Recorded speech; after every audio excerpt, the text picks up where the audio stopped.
Great to see each of you. Looking forward to talking to you here for the next little bit. I'll start out just kind of talk about my background and kind of how I got to this role at Wake Forest, and then dive in a couple tips of things that I've just kind of maybe wish I knew when I was in your role, in your situation, and then close it out with some just kind of overall philosophies that I try to carry out with my groups here that relate to kind of thinking out to the box. So to start off, so I went to Mississippi State. I am from Mississippi, born and raised. I went to Mississippi State, did not know I was going to go into sports marketing. I actually came as a political science major, so did political science and moved around to a number of majors all throughout school. Ended up in PR, so I got a PR degree. And during that time, I got involved on campus with SGA, a number of areas on campus, and really never had intentions to go into college sports or go into sports marketing in those areas. I really thought in college that I would go work in DC and do some kind of work for a lobbying firm or something like that. I've always had a passion for Washington DC and politics and those types of things, even though I'm not sure it'd be the most fun experience to be a part of. Now looking back at it, so during my time at Mississippi State, when I was involved on campus, I started building some kind of relationships with the athletic department on projects and initiatives, and ended up getting to know a guy named Chad Thomas. Chad was the assistant AD at Mississippi State at the time for marketing, and then also my senior year, I was student body president and got to know the athletic director, Scott Strickland, pretty well. So Scott is now the AD at University of Florida. But Scott really became my earliest mentor to me in school. So he and I were in lots of meetings together, built a friendship, and I got to know him. And so when I was graduating from my undergraduate degree and was kind of discussing what was next, I knew I wanted to get an MBA. And so Scott and I went to lunch one day, and Scott said, I think you should just come over here and see if you enjoy college athletics, like see what you think. And so he invited me to kind of work for him that summer between finishing my undergrad and starting my MBA as a student assistant for him. And so I did that, and really it was a role where a lot of days I was running mail, and I was doing correspondence work, responding to emails for him, doing research projects. I did a big research project on student attendance for one point, and really just did a lot of odd jobs with Scott to kind of help him. But it allowed me to kind of build relationships and get to know people in the department and just understand kind of what's happening in college athletics. And so during that experience, I was supposed to do that my whole 2 years of my MBA.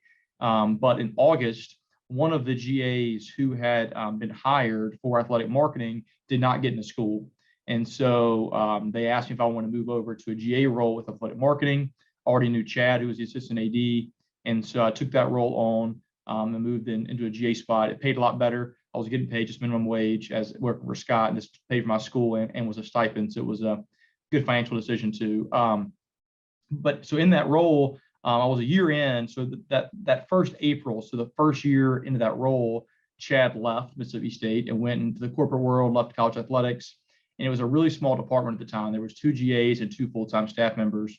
The department now is 7 people. It's a lot larger now. And so at that point, he left, and it was really just me, one other person, and the other GA had left as well. And so we get to April, May, and June, and Mississippi State goes to the College World Series in baseball. I grew up a baseball guy. I love baseball, kind of the sport I've always enjoyed working the most and being around. And so I got to go to Omaha with Mississippi State baseball for 2 weeks. They played for the national championship, lost it in 13, won it this year, lost it in 13. And so at that point, I was really hooked, because that experience of working in Omaha for 2 weeks and being a part of that and was a pretty awesome experience. And it kind of gave me a little look into what could be the future of just this industry. So did a second year of a GA experience, and then finished up my GA at Mississippi State and looked around at some different roles. Got offered a job at a different school in the SEC. And also had a job offer to stay at Mississippi State as an assistant director of marketing, and chose to take the job to stay at Mississippi State.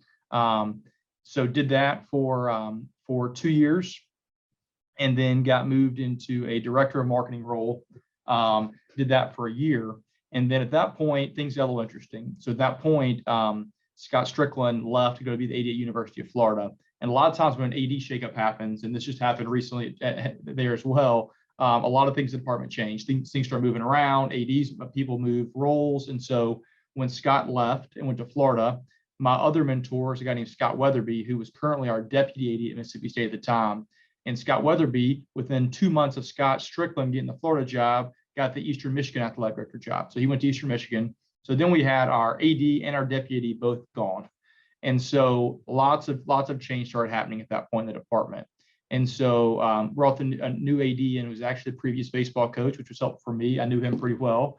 And then my boss, who was currently the associate AD for marketing, and at the time got moved into that deputy role. And so I got moved into her role as assistant AD. So when those shakeups happen, there's usually lots of opportunity and to see how things are going to shake out. And so I was able to move into an assistant AD role for marketing and branding, and did that for about 3 years. So throughout my time at Mississippi State, my path was really all focused on fan experience, branding, marketing, really trying to grow the in-game experience from at Mississippi State, help sell tickets, and then also helping kind of growing and fostering the brand of Mississippi State athletics. And then so I was there about 8.5 years, and then got a call about this job at Wake Forest, and had some interest. I heard a lot of good things about John Curry, who's the AD here at Wake Forest, and he and Scott Strickland. I'll get to this in a minute why this is important, but he and Scott Strickland were really close. And so when this job came open, Scott and I talked because he and I had stayed in touch after he left Mississippi State, and thought it'd be a good role for me. And so interviewed here, actually just for the humor for all of you to experience how this went down for me. I interviewed here on a Sunday, Monday, and a Tuesday. I flew from my interview directly to Nashville to work the SEC men's basketball tournament. Just so happened that's the same tournament that got canceled for COVID. And so I was literally sitting at the scores table in Nashville. I was actually producing the tournament for the league. My last 2 years at Mississippi State, I produced the league events for baseball and men's basketball, and then I helped out with football as well. So I was sitting at the scores table in Nashville, and I think the Big Ten tournament had just gotten canceled that morning. And the ACC tournament got canceled. So I see the head of marketing for the league walking up, and she hands me a sheet of paper. I'm like, looking at the sheet of paper. She says, "Have the PA guy read this." And the PA says, "Tournament's been canceled." And so I literally was sitting at the scores table, had to ask the PA guy to read the PA to cancel the tournament. And I was walking back from the arena to the hotel, and they called me and offered me this job. So it was a crazy span of about an hour right there when that happened. And I ended up moving here to Winston-Salem in April of 2019. April of 2020, so April of 2020, when really it was the peak of the start of COVID. So it was a interesting time to try to get a few states over and move in truck and all that. And then basically being in my house for 6 months before I ever saw any of my staff face-to-face till August. So it was an interesting experience. So anyway, I got to Wake Forest. At Wake, I'm the associate AD for fan experience and brand development. Here I oversee the traditional marketing and fan experience unit.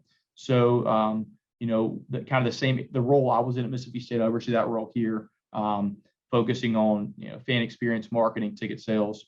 I oversee all of our spirit groups, cheer, dance, mascot, oversee the band, oversee licensing, branding, and then oversee all of our creative teams. We've actually built that out new here in the last year and a half.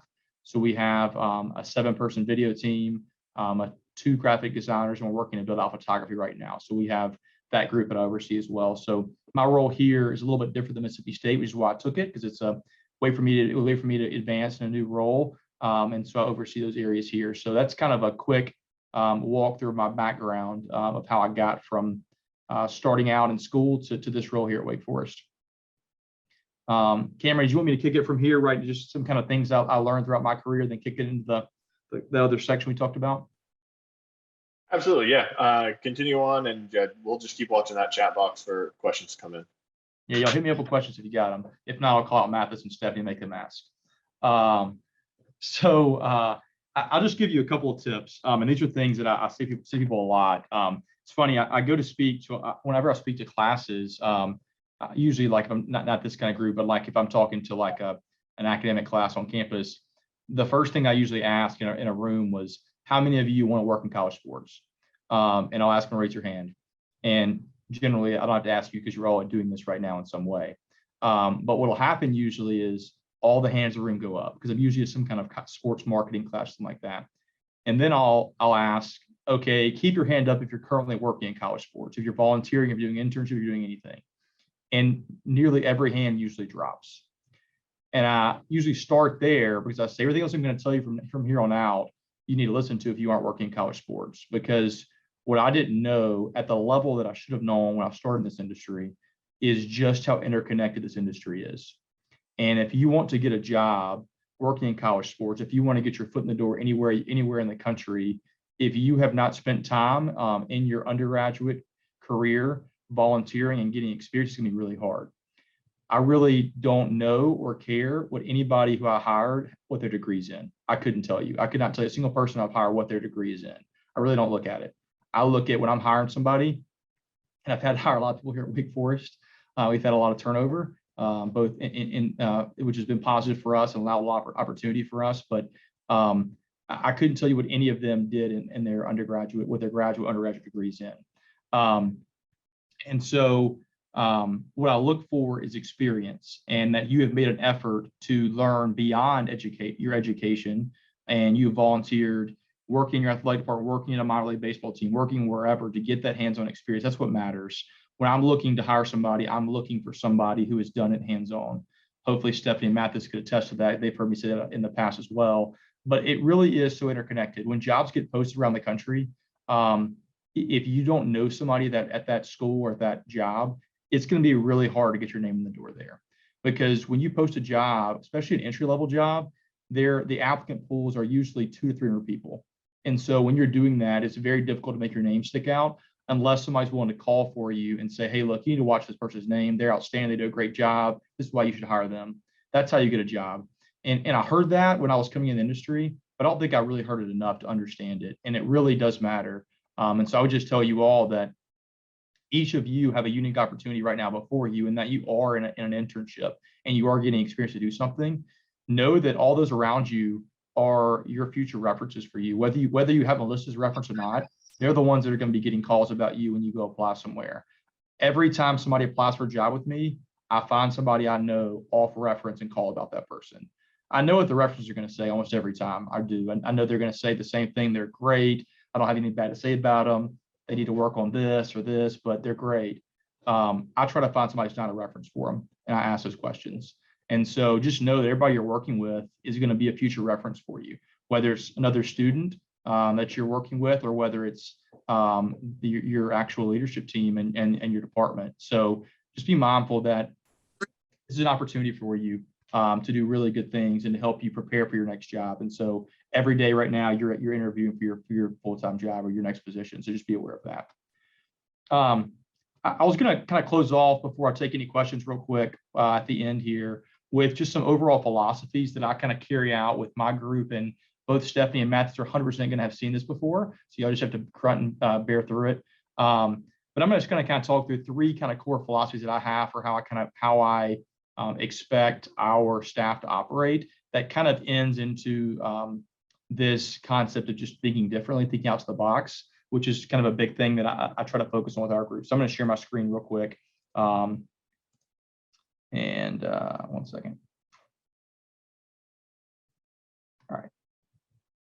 Well, one second. I lost all of you. I did that for some reason. So I'm going to try this again.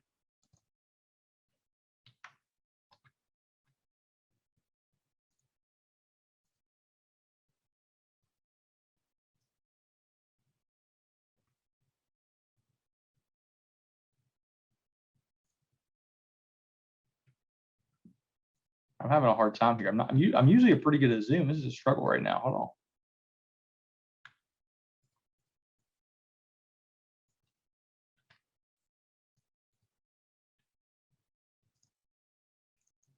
All right. All right. Now I got it. Took me a little bit there. I did not go to Wake Forest. You can tell. I would have figured it out quicker. Okay. So overall, just kind of department philosophies. Overall goals for the department. I have three goals that I push with our department. The first one is to think out of the box, which is the whole thing I was going to get through. So I have this quote, word crank in print in quotes here. So I'm going to get to that in a second, but this is kind of twofold. It's one, think out of the box, and two, don't be afraid of failure. Stephanie Mason, I put you on the spot. What is on the wall of the office at Mississippi State? The quote on the wall of the office at Mississippi State when you walk in the marketing suite. Come on, Stephanie. It has this word in it. I remember it. It wasn't there the whole time I was there. I know it's about a person and a crank for ideas. I don't know. Mathis, you want to help her out? Do you remember Mathis? We didn't have a wall at Wake Forest, so. Oh, but I talked about this quote. I know you did, but I got bump the lamp. Come back to me when you talk about that one. That's number 3. Just hold on. All right. So this quote is, a person with a new idea is a crank until the idea succeeds. So the concept here is that generally, if you have an idea that is unique and good enough, somebody's going to think you're crazy. Because if it's just good enough that it's never been done before, people are going to say you're crazy so it works. But then when it works, you're a genius. And so don't be afraid to think outside the box enough that somebody says your idea is stupid, because it probably really isn't. It may be, but it probably really isn't that stupid. And you can find a way to do things. With that though, and when you're dealing with that, the thing that's hard is a lot of the times in a department, in a culture, when you are trying new things and thinking differently, you're going to be afraid to make mistakes and afraid to fail. And so if you are going to be in a department and you're going to be trying to think outside the box and think creatively, you have to do such in a way that you're not afraid to fail in your ideas. If you're afraid of failure and if you're afraid to try new things and think outside the box, you're probably not going to really think that far outside the box. So with that, it's important to know 2 things: that 1, think outside the box, but 2, don't be afraid to fail in that. There's a quote from a book called The Principles of Life and Work that says, create a culture in which it is okay to make a mistake and unacceptable to not learn from the mistake or from them. So what this is basically saying, and this is interesting, this is like an excerpt from that paragraph in the book that I talk about here. It says, the education system today is focused on being always right. This is counterintuitive because it's better to make mistakes, reflect on them, and learn from them. Being wrong is fine as long as you learn from it. If you are not wrong, you do not invent. People who are afraid of being wrong do not make bold decisions. That's why it's good to make a culture in the company that will be fine with making mistakes. So to think outside the box and to be different, you have to be willing to take a risk and make mistakes. The mistakes are going to happen. So the camel. So that's where I'm getting to. I'm going to give you some examples of each of these things. So Stephanie, were you there for this? I was there for the one in volleyball. Okay. All right. So we were at we were at Mississippi State in baseball in spring of 2016, I think it was, a long time ago. We had a Wednesday night baseball game. And in Mississippi State, it's really hard to drive attendance to midweek baseball. And the reason being is usually your big weekend series are so big and everybody wants to go that nobody wants to go to a midweek game. And so you really have to really invest in trying to drive crowds for midweek games. And so for us, one of the things that we did to think outside the box was we created a hump day promotion at baseball. So it was a Wednesday night game. We had the chance for you to come out and take a picture with the camel. So it was a selfie with the camel promotion, and it was our largest crowd of the year for a midweek game. And so, Stephanie, I tried to find a picture of you with the camel, so now I realize that maybe you weren't there for this one. I had lots of photos, so I was going to try to put Stephanie up here. That's why. So you got to think outside the box in a way that if this is really not going to fail. If it fails and you spent $500 on camel, you did it, it's okay. But how can you really garner unique attention to promotion? Walking a camel around campus is a pretty unique way to do that. And having it walk in a baseball stadium is a pretty unique way to do that. And so don't be afraid to try things that seem like they're crazy, because they just might help you drive your biggest crowd of the year from a midweek game. The second thing to talk about is this concept of out prepare, outwork, and out execute everybody else. I know Matt has heard me talk about this last year many times. And part of this is just that in a department, when you are trying to be successful, if you want to do things at the highest level possible, if you want to be creative, you want to think outside the box, that's great. But if you don't prepare and work and execute those things at a high level, it's not going to work. No matter the best promotion you think of, if you don't promote it a week out, nobody's going to come. If you're promoting a camel at your baseball game, 30 minutes before it happens, nobody's going to come to the game because nobody's going to know about it. And so the key to having a successful promotion when you're thinking about awareness and you're thinking about all these creative ideas is the idea is great, the creativity is great, but the key to it is the preparation and the execution to get to that point to make sure that it's successful. And so some of that, I'm gonna give you one more example here. Some of that, we had another idea with Mississippi State a number of years ago that took a ton of work and preparation to make it happen. But it ended up being one of our most successful promotions of the year. And so a lot of times these things that are out to the box really are a challenge to carry out.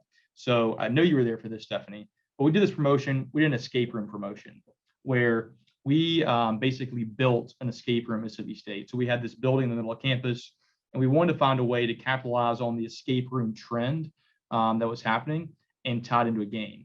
So an escape room is not unique, but tying into a sporting event is unique. And so what we did with this was we created a mystery around the game. So we actually had the national championship rematch from women's basketball, Mississippi State and South Carolina. They played the previous year. We hosted South Carolina for a Monday night ESPN game in Starkville that next year. And so we wanted to find a way to create buzz on campus that week leading up to it. So we launched an escape room. We built an escape room on campus, 2 identical rooms, and I have a picture of the actual finished product, where you had to help find the missing game films. There was a USB drive hidden in the room you had to find. It was in all these boxes and stuff. And so throughout the whole escape room concept, Coach Schaefer was coming on the screen giving you clues. So we're tying together the message of the game with the product on the field. And then the room was all white because it was a whiteout game. And the wall actually says in this image, make noise. So we tied every theme of the game into this actual room itself to help carry out this whole concept into this actual week-long promotion. Ended up being our largest student crowd of the year for any basketball game, men's or women's, and the largest women's crowd in the history of college women's basketball in Mississippi. We had 11,000 people at the game almost. So it was a huge crowd. We were at full capacity. We had to turn students away. So just finding ways to create a unique promotion is going to oftentimes take tons of work. This little thing to build was a pain. It was a huge project. This took us multiple days to do. We literally built a room out of studs and painted it and built this whole concept. But it yielded massive results for us in this project, in this program. Last thing I'm going to talk about is Bump the Lamp. So I'm tempted to kick it to you, Mathis, to explain this. I think I might need to kick it to you, Mathis, but I'll come back to you in a second. So there's this concept called Bump the Lamp. And so as I'm walking through this, before I get to this, there's really 3 things to think about here. The first thing is to be successful, I think, in this industry, you've got to think out to the box. You've got to think differently. But in doing that, you've got to make sure you're prepared to put the work in and make it happen and promote your event and create awareness. The last thing is, how do you take it to the next level? So this concept of bumping the lamp is, how do you take this concept you created, this out of the box idea, whatever you're doing, and elevate it and plus it to the next level. So anybody know what movie this is? Dan, you're shaking your head, Dan. Who Framed Roger Rabbit? Who Framed Roger Rabbit. I've actually never seen the movie, so I just know that. I just read this. I'd read about this in a book. So Who Framed Roger Rabbit was one of the first movies that mixed live action and cartoons. You think of like Space Jam nowadays, right? But this was one of the first concepts of mixing real life video and animation together. And it was a really, really difficult thing to execute for Disney. This was after Walt Disney died. This was when they were basically, Disney Films was really taking off. They were trying to really plus their experience and create new concepts of video. So Bump the Lamp is this idea that in Walt Disney, the company now uses it across the board as a philosophy for how do they elevate their experience, which is the concept of how do they make exceptional films, shows, attractions, not just great, but exceptional. So bumping the lamp is that level of detail, that level of intentionality that you think of when you think of Disney. So I'm going to show you a clip of the movie and explain what this means.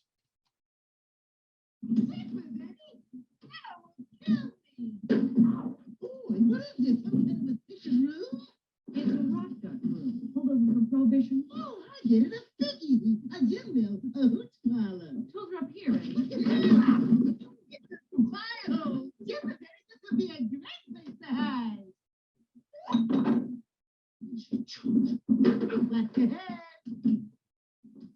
All right. So the whole concept of that is that bumping the lamp came about because when they mixed live video and the cartoon animation, they had to, in the first draft of the video, when they showed it to Disney executives, they did not have the shadows of the rabbit reflected throughout the room. And so as you're watching the video, you're obviously seeing the shadow of the person, the live action person that's moving around as the lamp sways, right? But it wasn't being affected by the actual rabbit.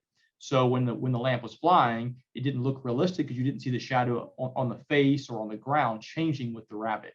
And so this whole concept of the lamp became this whole Disney phenomenon about, to take this production to the next level, they had to reanimate the scene and actually the whole movie to actually make sure that all the lighting effects, all things that are created like that, were actually shown on both the animated character and the real life person. And so Disney now, there's a book called Be Our Guest, and it's basically the book that explains Disney's value of customer service, their philosophy. Outstanding book. If you haven't read it, I'd recommend reading it. But one of the concepts it talks about is this idea of bumping the lamp. And so now they use it all the time as how they take their attractions to the next level. So overall, in terms of when you're creating things and you're creating new things and creating new trends and creating new promotions, you have to think outside the box. You can't be afraid to fail in doing that. You have to make sure you're going to put the work in and make it successful. And then when you are preparing to do that and when you're working on it, how do you make sure what you're doing, you're taking it to the max level you can and plussing the experience the best you possibly can and make it the best it can be. So that is kind of, from my standpoint, the philosophies about bumping the lamp. So I'm going to end this with just an example of one promotion we've done in the past. This is a Mississippi State one as well, of how we took a Friends promotion. This was a Friends night we did at Mississippi State baseball. I think you were there for this as well, Stephanie. So when you're thinking about a Friends night, traditionally you might do a giveaway. So for us, when we talk about bumping the lamp, it's about making it every facet of the game. So we had a couch that you could take a photo with. We had a Snapchat filter that you could put your face in the frame on the door. We had a t-shirt giveaway. All of our tweets throughout the game were using Friends gifs and quotes. Our intro video was a Friends themed intro video. All of our music was Friends themed. We had a Phoebe lookalike playing Smelly Cat when you walked in. And it was really just trying to take it to the next level. So I just think it's important that when you are thinking out to the box, and I would encourage you to do so, make sure you're taking the steps necessary, not just to create the idea, but to execute it, plan it well, and then take it to the next level and how you actually execute it. So that was a long-winded way of explaining that, but hopefully that's somewhat helpful. And so that's kind of all I have on the presentation. I saw a question come in. I'll answer this, and I'll take any more you might have. The question says, what skills or tools would you say is important for us to gain now to help us succeed at college professional sports? I would just say overall, it is getting hands-on experience. So it is taking the time when you're asked to execute a task. So you might be asked to execute very monotonous tasks week to week. You may be asked to go work an inflatable. You may be asked to do a number of things, right? What I think is helpful for you to understand this in the long term is the big picture of why you're doing that. So if you're working an inflatable, talk to those around you about why you have inflatables, like why do you have the fans on? Because I think the thing that's oftentimes lost on interns who aren't looking towards their future career is understanding why they're doing that and what the reasoning is. If you have a fans on at a game where you have kids on, it's probably because they're trying to sell tickets to families and you're trying to get them to come back. So try to make sure that when you're doing things, you're taking the extra effort to try to understand why you're doing it.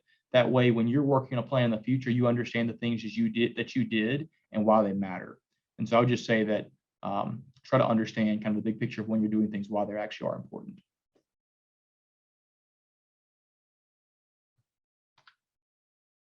What else? Hey, I had a question. I'm Jimbo Finch. I was just curious about, it's kind of like two things do you kind of like oversee football in their program? What do you mean by that? So I've noticed that Wake Forest has had a successful season, and I was just curious as to, is it more like harder and overwhelming that they have a successful season with fan experience, or easier? Yeah, so it just took me getting rid of Mathis to give us some wins, and now we're doing really well. So it's two things really with that. One, it sure makes selling tickets a lot easier, right? You have a vested interest. but then there's also a whole lot more scrutiny to make sure that stadium's full. You know, there's easy built-in excuses for having not full stadiums when you're not playing very well and you're not winning games. When you're 6-0 and number 16 in the country and you have your best start in school history or since 1944, it's really hard to have a full sold-out stadium your next game. And a place like Wake Forest, it's hard to sell your stadium out. Haven't had sell here in a long time. We're getting really close for our final 2 games. I think we have a good chance to do so for both final 2 games. But you know, there's a lot of pressure tied into making sure that from a fan experience standpoint, our experience is top notch, because you're going to have higher level recruits in here when you're winning like this that are going to be seeing things everywhere else in the country. And your coaches notice everything they're a lot more noticing of things than they are when things start going well at times, because they want to make sure everything's the highest level. And so, yeah, I think it's easier, but I think there's also more scrutiny placed on you because you want to make sure that you're matching their success on your side as well with what you're doing, trying to execute at their level. Question came in, so what is the best way to build connections with other schools when we're down here in Statesboro? I'll say a couple things. One, just reach out to people and try to have a conversation. I got an email today from somebody, I can't remember where they were, asking us if a call just to talk. They sent me their resume and said, hey, I'm interested in working in sports. They were a student somewhere at some school, and I want to set up a call and just talk to her. And so don't be afraid to reach out to people. I think it's helpful. Also, don't feel dejected if they don't respond to you, because not everybody's going to respond. And don't be dejected too if it takes them a week to respond to you. They're not intentionally ignoring you. They just probably got bogged down in something. But I think reaching out to people and having conversations is helpful. I think if you go to other sporting events and try to meet people when you're there. You know, if you're going to go to a sporting event at some school, shoot an email to their assistant director of marketing and say, hey, I'm coming over to a game. I'm an intern at Statesboro. I'd love to just have a conversation with you or meet you when I'm there. Just drop in and meet people. Just try to build relationships. There's some great opportunities through NACMA to do the NACMA mentorship program, where you can sign up and find a mentor somewhere else in the industry, and they do a good job of placing them at the different levels that you need. And so I would just say, find ways to really engage and talk to people beyond the confines there. And also, you know, work with Dan and everybody else on your team there to make sure you're getting that you're getting everything you can from them, and that you're really trying to learn and making an extra effort to really learn there. One came in as well that said, what is your favorite promotion you've done? I talked about most of them, to be honest, in this. I would say it's hard for me to pick between the escape room promotion was really cool. That was a really long week, but it was a really fun promotion, and seeing that game come to fruition and sell that game out and have it at full capacity. I mean, there was not an open seat. We had a line waiting outside to fill open seats. That's how full it was, and we filled every seat in the venue. That was a pretty awesome experience. The Friends Night was fun at baseball. We did a Game of Thrones night that was also fun. We built a big throwing of baseball bats. That was pretty neat. Trying to think what else. The camel promotion was fun. What did we do that was fun last year, Matt? It was a fun promotion here at Wake last year, Mathis. The drive-in, that was cool. Oh yeah, I forgot about that already. Our first event as a team here at Wake Forest last year was College Game Day in week 1 versus Clemson. And when you get told you have College Game Day, but you can have no fans at College Game Day, a little bit challenging. And so we had to think outside the box for how we carried that out. And so we built a drive-in College Game Day watch party. We brought in 2 40-foot video walls and literally had cars, like old school movie drive-in style. Drive in, you could watch. We had tuners out there. You could tune your radio to listen to the broadcast. And then actually Game Day had live cameras out there filming for the show. And so that was a lot of fun to execute, trying to find ways to just bring the experience to fans when they couldn't come to College Game Day. If you can imagine College Game Day's first ever trip to your school and you can't go, it's pretty disheartening. And so we had to find ways to bring the experience beyond the set. So we allowed fans to submit their own signs. We actually put signs up all behind the stage on big poles. So you could make your College Game Day sign, have it behind the set and see it on TV. We did the watch party. We had the bus come on campus for a day. So we tried to do things like that just to bring the experience to you since you couldn't go. You said college sports a lot about who you know, but what would be the best thing to do when applying to a school where you don't know anyone they're already there? It's a challenge. I mean, I would say if you're applying somewhere you don't know somebody, you need to try to find somebody who you do know has got a connection there. I mean, don't be afraid to email someone and say you applied for the job. Like, you should definitely do that. But generally, if you ever think of like the LinkedIn tree and how it's like first, second, third level of connections, there is somebody who you know, or who Dan knows, or who anybody else on this call knows, who knows somebody at that school who can help you. So just try to find connections to people to have those conversations. And if you ultimately just can't find anybody, then shoot an email to somebody that's hiring the role and just say, hey, want to send my resume to you. I apply. Would love to talk to you about the position. The hard part is your resume sticking out in a pile of 200 is really challenging. I can just speak to it from doing it.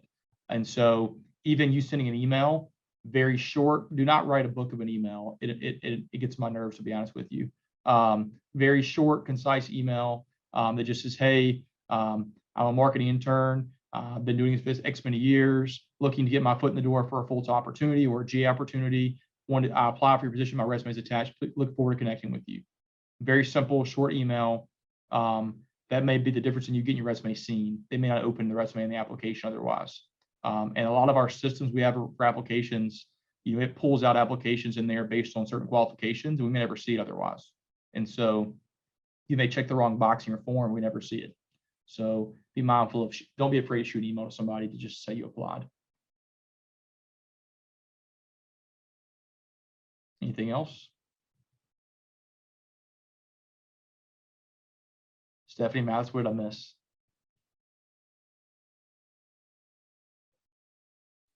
I'm a little hurt that you didn't remember the drive-in because we were out there till 12 or 1 o'clock in the morning putting those signs in. So I'm a little hurt. That was the one day of the year Mathis worked after 5 p.m. Okay, that's not true. We both know that's not true.